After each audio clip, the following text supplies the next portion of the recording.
What if a quiet American town didn't collapse because of war, fire, or earthquake, but because of something no one could see, smell, or understand until it was already too late? Times Beach, Missouri, never looked like a place destined for disaster. It wasn't rich, it wasn't famous, and it wasn't strategically important. It was the kind of town people passed through without remembering the name. Small houses, dirt roads, children riding bikes, dogs running freely. A place built on routine, familiarity, and the belief that nothing truly bad could happen there. And that belief would become its greatest weakness. Founded in the early 1920s along the Merrimack River, Times Beach was born from an almost naive optimism. A railway promotion encouraged families to settle the area, promising affordable land and a simple, stable life. For decades, that promise seemed real. Generations grew up assuming they would grow old in the same streets where they learned to walk. There were floods, yes. Muddy roads, sure. But nothing that suggested the town itself was living on borrowed time. By the 1960s and 1970s, Times Beach was a working-class community hanging on the margins of prosperity. Paved roads were rare, so dust was constant. Every summer, cars kicked up thick clouds that settled on porches, windowsills, and playgrounds. Residents complained, but budgets were tight. The solution that arrived seemed practical, even generous.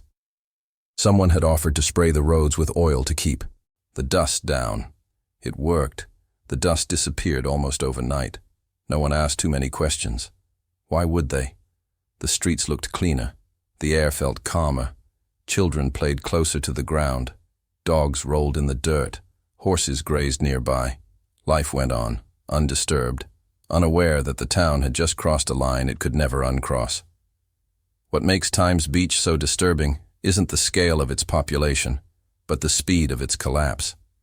Cities usually die slowly. Industries leave. Jobs dry up. People move away one by one. Times Beach didn't fade. It was erased. And the erasure began while everyone was still living normal lives, still planning birthdays, still planting gardens, still assuming tomorrow would look like yesterday.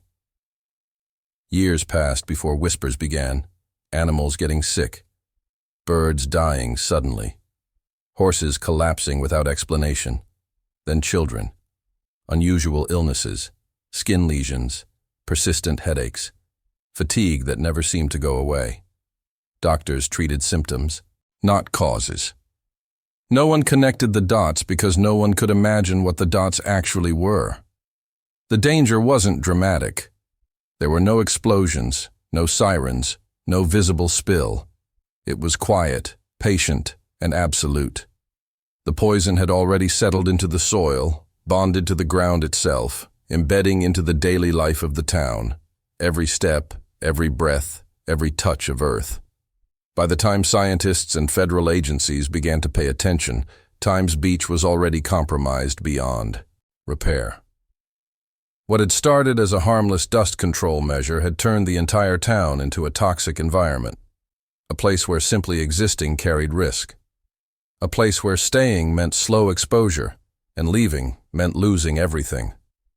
What's chilling is how long normal life continued after the damage was done. Families didn't flee because they didn't know they were in danger. Children kept playing in yards that were quietly poisoning them.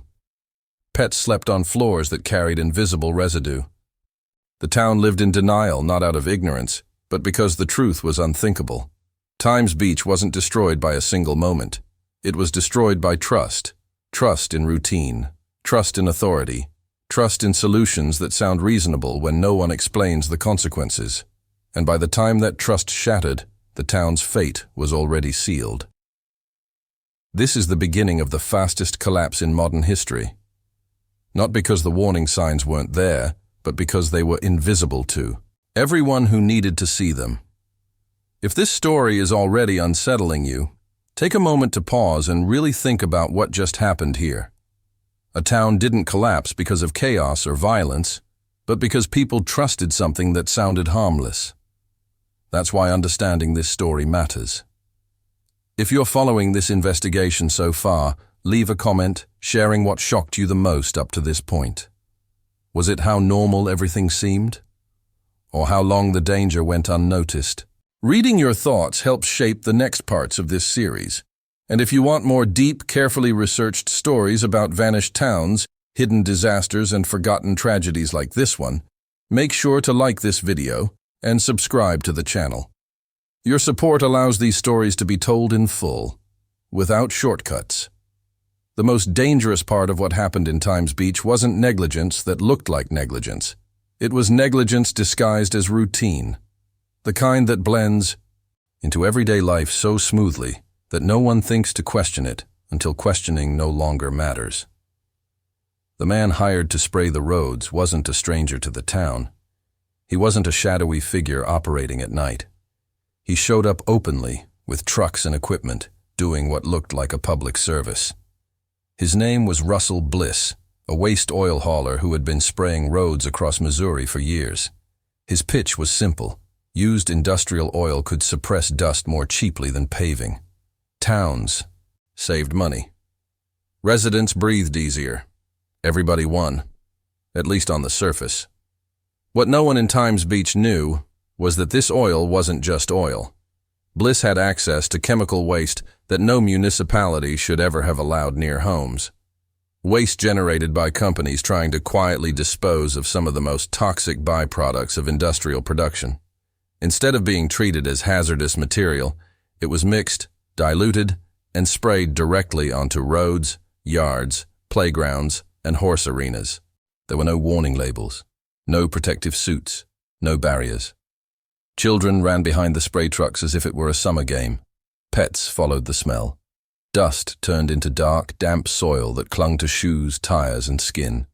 The poison didn't arrive violently, it arrived politely. At the center of it all was dioxin, a compound so toxic that even microscopic amounts can cause long-term health damage. Dioxin isn't something the human body knows how to process. It accumulates, it binds to fat, it stays. Once it enters soil, it doesn't simply wash away with rain. It settles, waiting. The terrifying part is that this wasn't a secret known only in hindsight. By the time Times Beach was being sprayed, dioxin was already infamous. It had been linked to chemical disasters, birth defects, cancers, and environmental contamination elsewhere in the world. Scientists knew it was dangerous. Regulators knew it was dangerous. The industry knew it was dangerous. But knowing something is dangerous doesn't mean people act like it is. Disposal costs were high, oversight was fragmented, responsibility was easy to deflect. Chemical waste moved from one contractor to another, each step distancing the original producer from the final consequence. By the time it reached Times Beach, the danger had been diluted not chemically, but morally. What made this error irreversible wasn't just the spraying itself, it was repetition. Roads were sprayed again and again. Each application layered more contamination into the soil.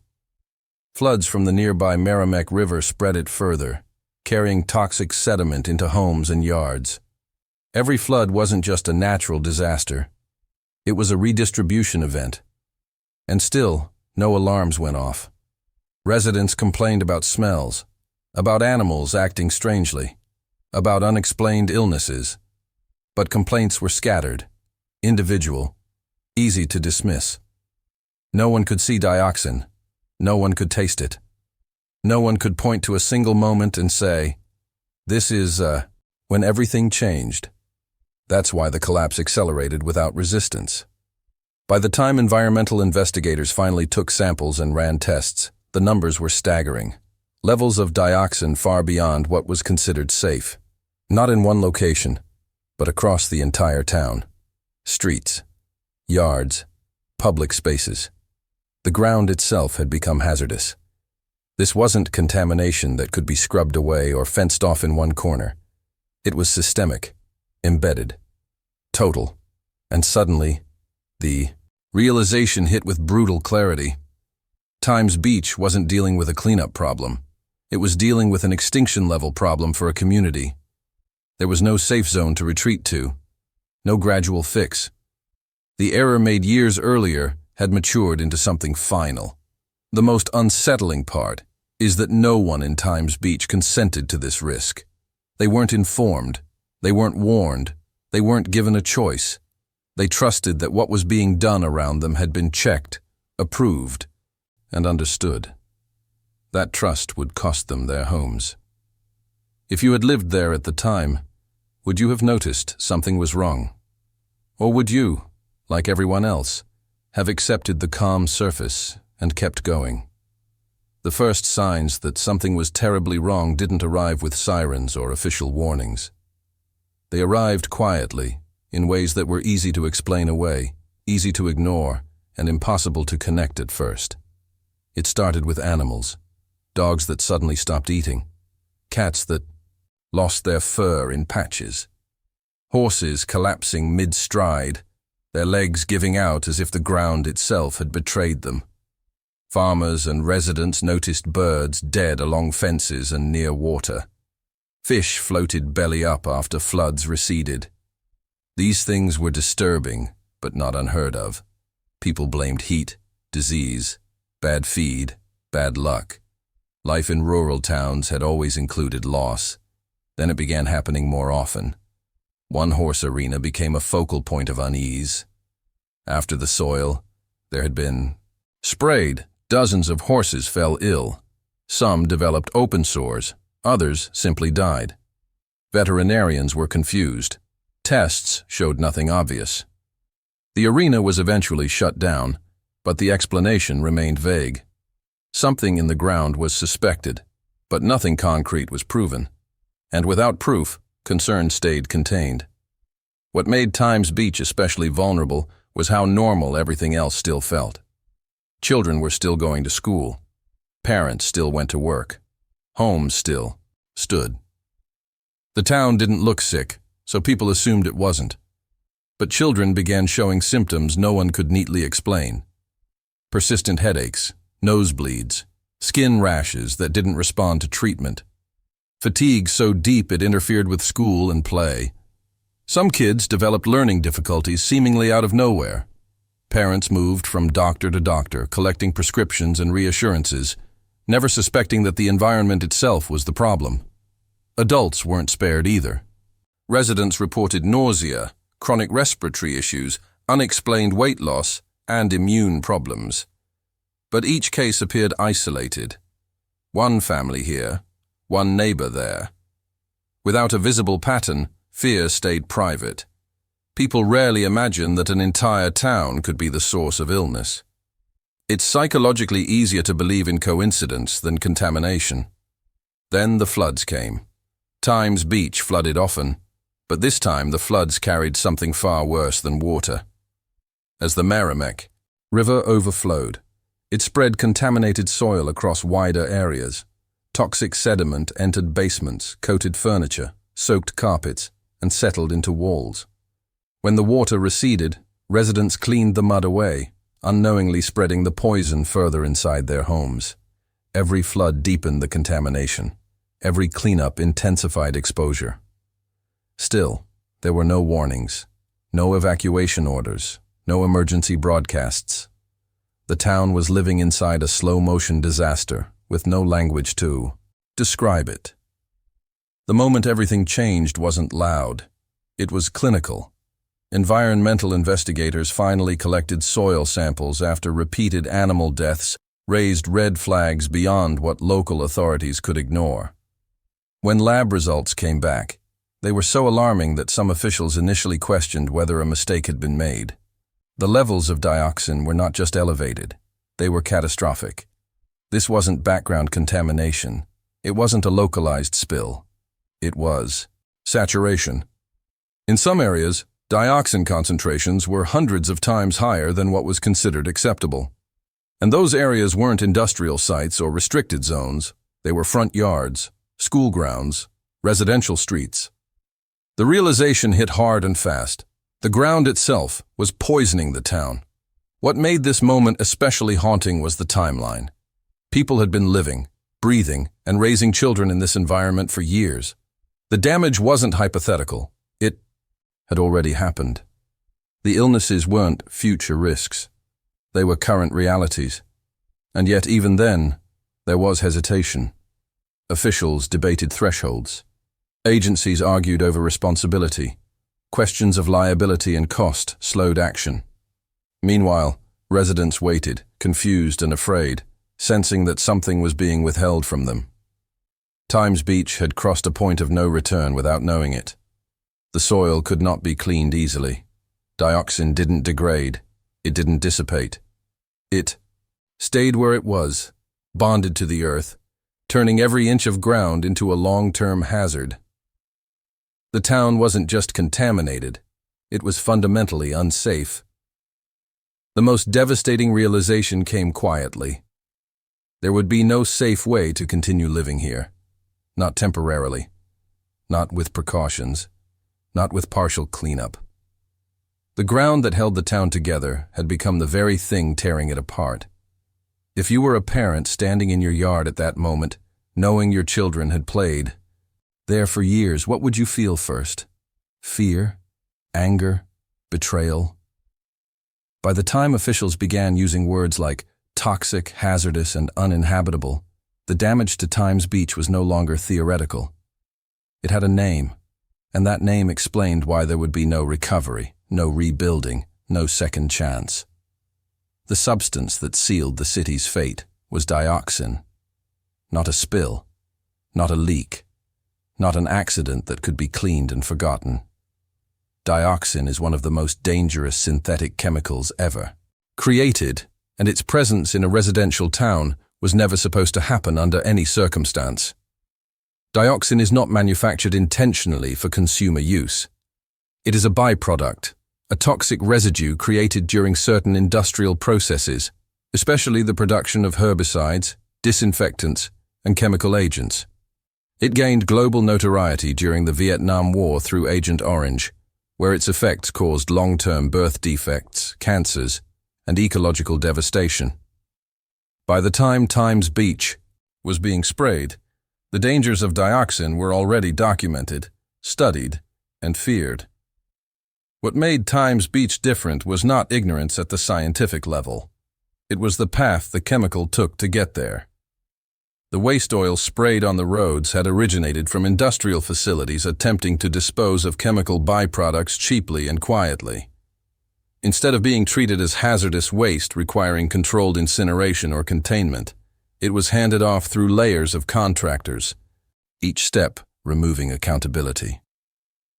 By the time it reached Russell Bliss's trucks, it was framed as harmless oil suitable for dust suppression.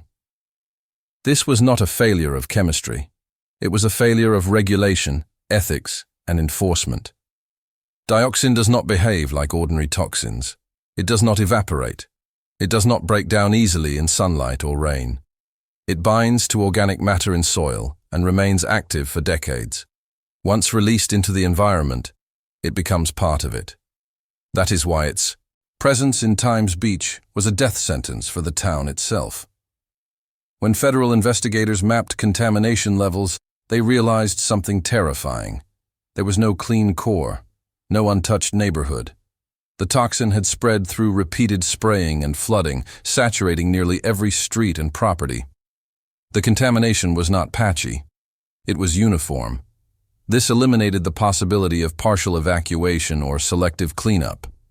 To remove the dioxin safely would require excavating massive volumes of soil, not just from streets, but from private yards, foundations, public spaces, and floodplains. Entire neighborhoods would have to be stripped to bedrock. Even then, there was no guarantee of complete removal. The cost estimates soared into the hundreds of millions of dollars. And even money couldn't guarantee safety. Health experts warned that continued exposure, even at low levels, posed unacceptable risks. Cancer, reproductive harm, developmental disorders, long-term neurological damage. This wasn't about short-term sickness. It was about generational impact. The city had unknowingly become a hazardous waste site. For residents, the word dioxin arrived like a verdict. Many had never heard it before, Others recognized it instantly and felt their stomach drop. The invisible enemy finally had a name, and that name carried global implications. What followed was not relief, but dread, because once something is officially labeled uninhabitable, there are no good options left. Staying means risking your health. Leaving means losing your home, your history, and your sense of belonging. And in Times Beach, leaving would soon stop being a choice at all.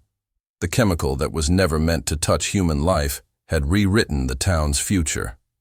Not gradually, not symbolically, completely.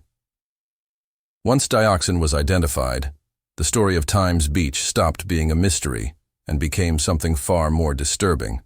A case study in how long institutions can hesitate while ordinary people pay the price. By the time federal agencies confirmed the contamination, the disaster was already years old. And yet, even then, decisive action did not come immediately. What followed instead was a slow, frustrating process filled with meetings, reports, jurisdictional disputes, and legal calculations. While residents waited for answers, the machinery of responsibility moved at its own pace. The Environmental Protection Agency entered the picture with urgency on paper, but caution in practice. The problem was unprecedented. No American town had ever been found so uniformly contaminated with dioxin. There was no established playbook for what to do next. But uncertainty quickly turned into paralysis. Who was responsible? The waste oil came from industrial producers. The spraying was done by a private contractor. The roads belonged to the town. The oversight involved local, state, and federal layers. Each entity pointed outward. Each asked for more studies. Each worried about liability, precedent, and cost. And all the while, families were still living on toxic ground. Residents demanded relocation assistance. They wanted clarity, timelines, guarantees. What they received instead were conditional statements, risk assessments, and reassurances that often contradicted one another. Some officials downplayed exposure levels. Others warned of serious long-term health consequences. The mixed messaging deepened confusion and fear. For many families, the worst part wasn't the contamination itself. It was the waiting. They were told not to panic, but also not to let children play outside. Not to worry, but to avoid disturbing soil. Not to leave yet, but to prepare for the possibility that they might never return. Life existed in a suspended state, neither safe nor resolved. Behind closed doors, the discussions were brutal. The cost of a full cleanup was staggering. Excavation, transport, containment, and long-term monitoring would drain public funds, on a scale rarely seen. And even then, scientists could not promise that the town would ever be truly safe. The conclusion many officials reached privately was simple and devastating. Abandoning Times Beach would be cheaper, faster, and safer than trying to save it. But admitting that publicly carried political consequences. Declaring a town unlivable meant acknowledging regulatory failure. It meant lawsuits. It meant compensation. It meant headlines. So the process dragged on. As months passed, more residents left voluntarily, selling homes at a loss or walking away entirely. Property values collapsed. Insurance became meaningless. The town began to hollow out, not by official decree, but by despair. Those who stayed felt trapped. Leaving required money they didn't have. Staying meant exposure they couldn't escape. Some residents accused the government of stalling intentionally, hoping people would leave on their own so formal relocation would cost less. Whether that was true or not, the perception alone destroyed trust. The final blow came when federal health experts concluded that no level of long-term habitation could be considered acceptable. The contamination was too widespread, the health risks too severe, the uncertainty too great. At that moment, Times Beach stopped being a community in the eyes of the state. It became a liability. What makes this chapter so painful is that none of it was inevitable. Early oversight, proper waste handling, immediate intervention. Any of these could have prevented the escalation. Instead, each delay compounded the damage, turning a containable hazard into a permanent catastrophe. Times Beach wasn't lost in one decision. It was lost in a chain of delays, silences, and calculations that valued procedure over people. If you were living there, what would have hurt more, the poison itself, or realizing that the systems meant to protect you hesitated when you needed them most? The day Times Beach was officially condemned did not arrive with chaos or public spectacle. It came quietly, wrapped in formal language and delivered through paperwork, press statements, and closed-door decisions that would erase a town without ever detonating a single building. In 1983, after years of testing, debate, and delay, the federal government reached a conclusion that could no longer be softened or postponed. Times Beach was declared uninhabitable, not temporarily unsafe, not in need of further study. Unfit for human life. The announcement landed like a sentence. For the families still living there, it meant that the future they had been waiting for did not exist. There would be no cleanup plan that allowed them to return, no timeline for restoration, no promise that things could ever go back to normal. The town was finished. The government's solution was total evacuation. Under the supervision of the EPA and other federal agencies, a buyout program was introduced. Residents would be paid to leave. Homes would be purchased by the state. Streets would be closed. Utilities shut down. The land would be sealed off and eventually destroyed. On paper, it sounded orderly.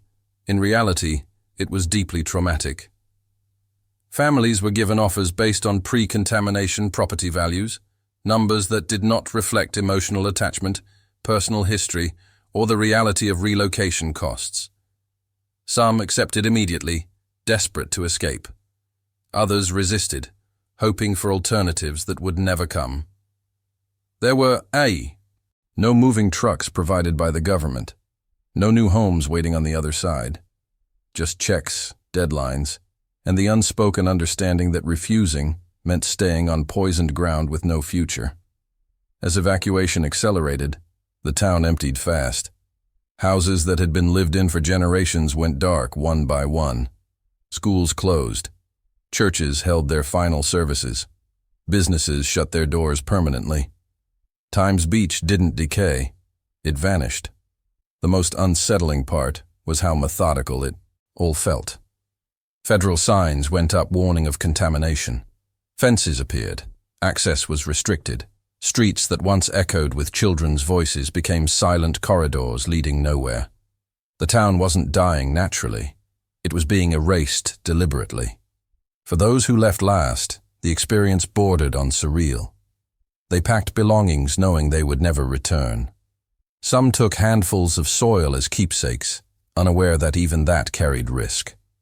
Others left everything behind, overwhelmed by the speed and finality of it all. There was no ceremony, no memorial, no moment of collective closure.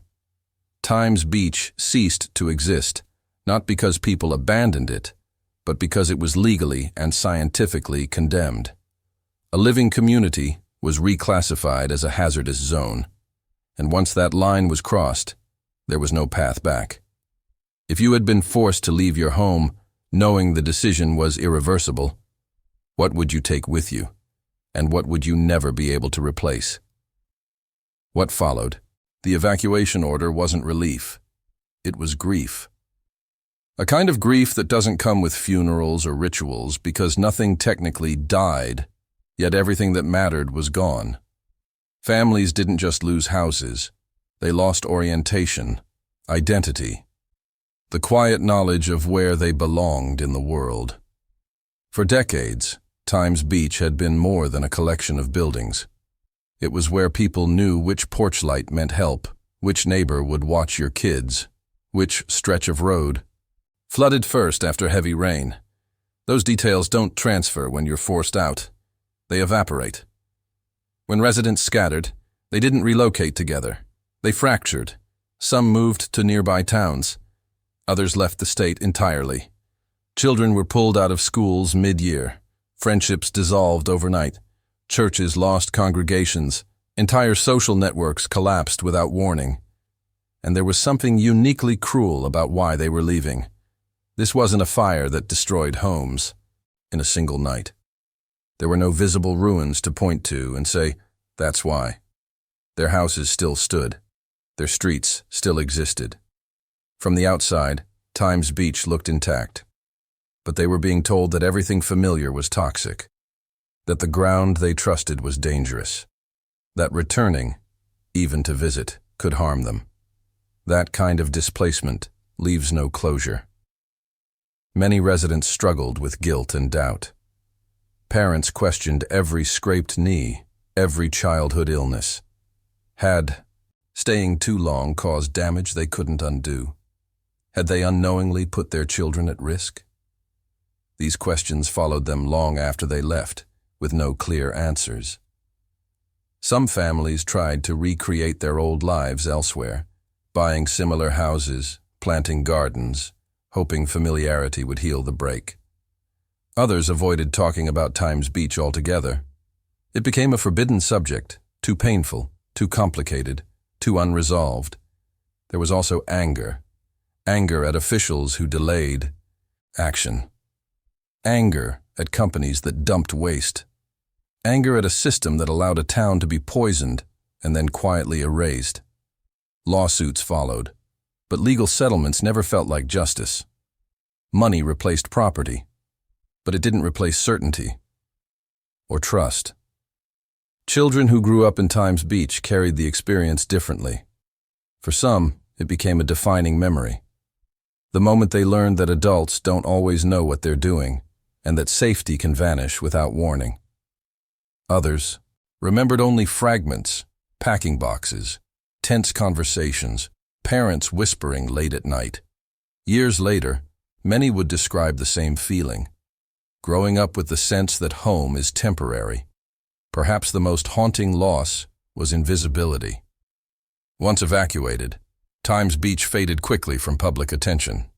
News cycles moved on. Other disasters replaced it. For former residents, it felt like being erased twice, first physically, then historically. No plaques marked where homes once stood. No preserved streets, just absence.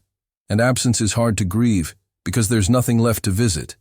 If you had to explain to your children why their hometown no longer exists, what would you say? And how would you explain that it wasn't destroyed by nature, but by human decisions?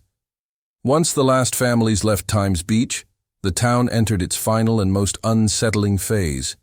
What remained was not a ghost town in the traditional sense, but something more deliberate, more controlled, and far more disturbing. The government did not preserve Times Beach, it erased it. After evacuation, the area was sealed off and reclassified as a hazardous site. Access was restricted. Streets that once connected neighborhoods were blocked. Warning signs replaced street names. The town was no longer treated as a place where people had lived, but as a problem to be managed. Then the demolition began.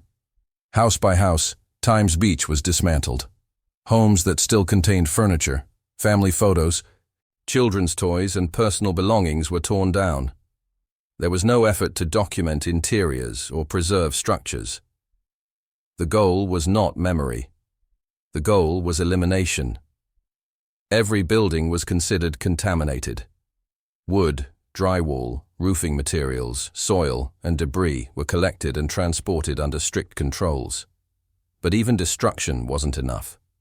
The contamination wasn't just on the surface. It was in the ground itself.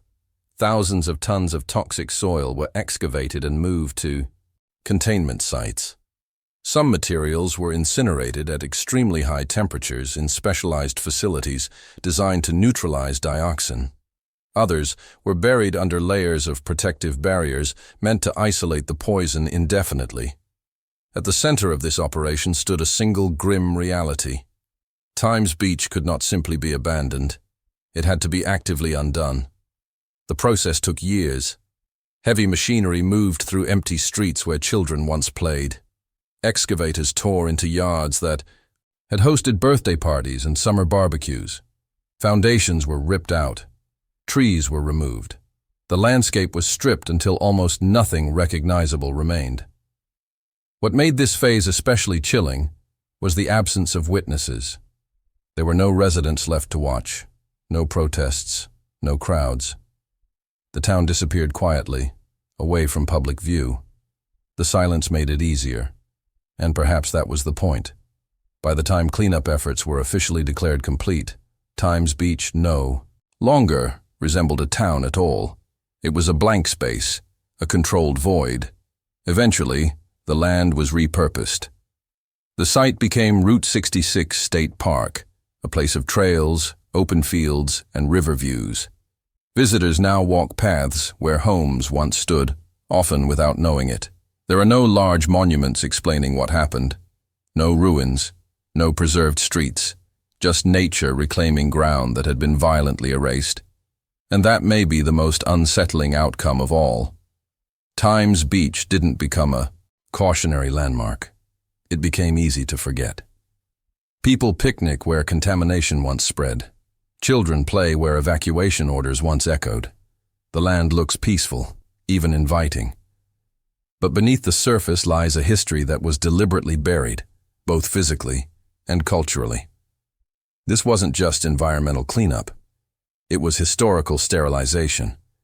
If a city can be erased so completely that future generations walk over it without knowing its name, what does that say about how we deal with uncomfortable truths?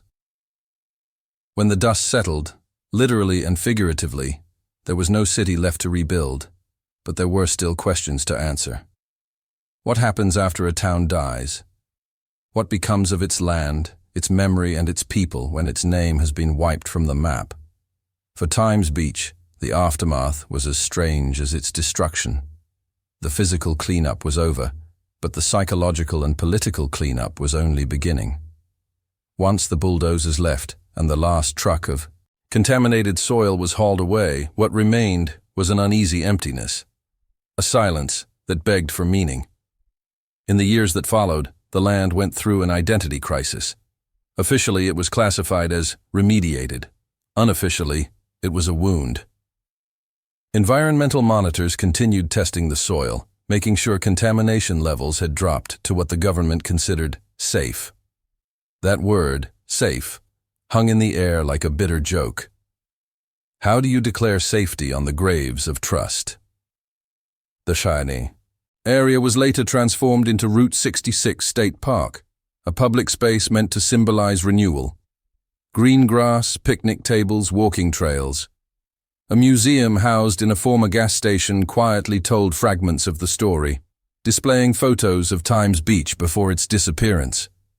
But the park never felt like redemption. It felt like a cover-up, wearing the mask of rehabilitation. There's something unsettling about walking through that park today. The air feels clean, the view picturesque, yet the eye, ground beneath, carries the memory of a chemical apocalypse. Beneath the manicured landscape lies a scar, sealed by concrete and policy. For former residents who visit, the experience is disorienting. Some come out of nostalgia, others out of defiance. They stand where their houses once stood, now open fields or trails, and try to remember where the kitchen was, where their children played, where the sound of neighbors once filled the air. But there's nothing left to anchor those memories. Even the roads have been rerouted. The ghosts of Times Beach aren't supernatural, they're administrative. Files, reports, memos, all documenting the disaster in sterile language, became the town's new identity. The EPA called it a successful cleanup. The government marked it as a completed project. The story of human loss was buried under technical achievement. But some locals refused to let the story end that way. Survivors and journalists began speaking out, pushing for recognition that what happened in Times Beach wasn't just an environmental failure, it was a moral one. They wanted acknowledgement that the system had chosen silence over prevention, paperwork over protection. Every so often, small ceremonies have been held near the park. Candles, photos, names of lost homes. These moments never make national headlines, but they matter. They resist erasure, and still, the larger world forgets. Times Beach is rarely mentioned in schools. It appears briefly in environmental case. Studies, stripped of emotion, reduced to a line in a textbook. Dioxin contamination led to evacuation. That's all. No faces, no voices. Just an ending without grief. The legacy that remains isn't only in Missouri's soil. It's in every overlooked industrial town where waste disposal is negotiated quietly. Every corner of the world where cost-effective hides behind harmless. Times Beach is a reminder that what disappears physically can still echo morally for decades. The question is whether anyone's listening. Decades after Times Beach vanished, its name survives mostly as a warning, spoken in environmental hearings, quoted in documentaries, whispered in the margins of reports about corporate accountability. But behind that bureaucratic echo is something raw, a reminder of how fast trust can collapse when ordinary life meets extraordinary negligence. The tragedy did not end when the bulldozers left. For many former residents, the story kept living inside their bodies and memories. Some suffered lingering illnesses. Others carried an invisible anxiety every time the news mentioned toxic exposure. Parents wondered if the soil their children had played in would affect the next generation. Scientists continued to debate thresholds, while lawyers argued over responsibility. Yet amid all this noise, the people themselves, the ones who had built a town out of optimism, were left with silence. What makes Times Beach so haunting today is not its physical disappearance, but how completely it could happen in plain sight. A town existed, thrived, and died without a single bomb or storm. Just a series of ordinary decisions that no one thought were dangerous until they were irreversible. It exposes something uncomfortable about progress itself. That convenience, cost-cutting, and denial can be as destructive as fire or war. In the years since, other communities have faced echoes of the same mistake. Chemical leaks, contaminated water, invisible poisons that take years to reveal themselves. And every time it happens, Times Beach resurfaces, not as a headline, but as a question. Did we really learn anything? The irony is that the land once condemned now invites hikers, tourists, and families who picnic above the buried remains of a disaster. Few know that beneath their feet lie the traces of an American town sacrificed to expedience. Fewer still realize that the cleanup hailed as a success was also an act of forgetting. The story survives only when someone decides to tell it again. That is why remembering Times Beach matters. Not to reopen wounds, but to understand what complacency costs. Because every paved street, every industrial deal, every shortcut in environmental policy has the potential to become another version of this story. The soil may look clean, but history rarely is. If you've stayed with this story until now, you already understand why it shouldn't fade. Leave a comment sharing your own thoughts. Do you believe disasters like this could still happen today? Write, "I remember Times Beach," so we know you're one of the few keeping its memory alive. And if you want more untold stories of vanished towns, hidden crimes, and forgotten tragedies, subscribe to the channel, hit the like button, and watch the next video now appearing on your screen. Every view helps ensure that stories like this one are never buried again.